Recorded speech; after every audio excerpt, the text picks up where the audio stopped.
وای پوچم ای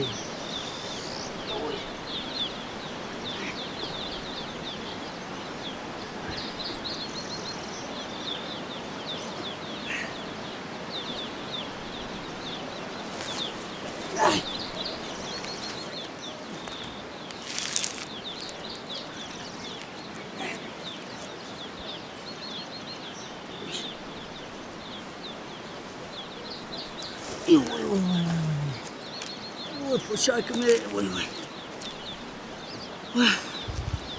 وای وای وای پوچا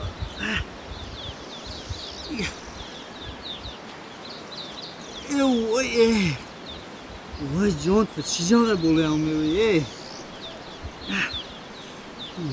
کسان نمیگذاره که این تومانشان تو شکسته برامده وای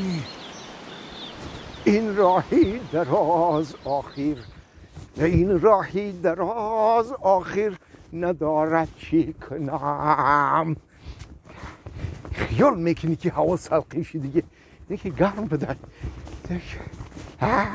بیش علمی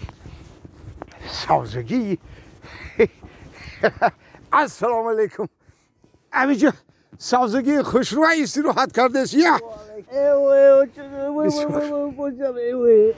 چی نفشید؟ یا بچه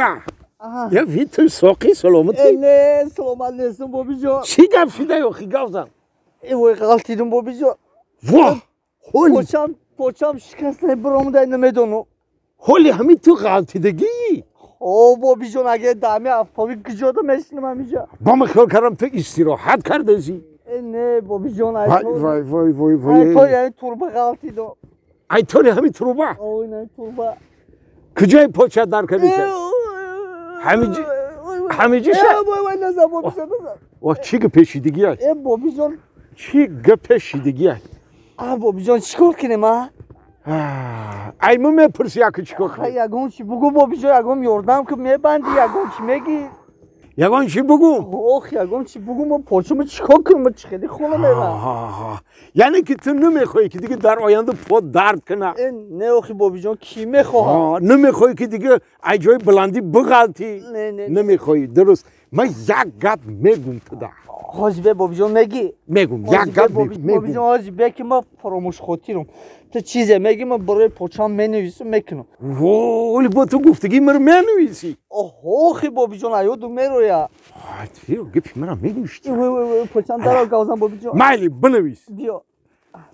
ای کجا غلطیدی این نمی بلندی نه تو تربختی گذاشته است بودم آخی بابی جان شیت بنویس بیا دیگه بالای همین تروبه نرا وای پاچم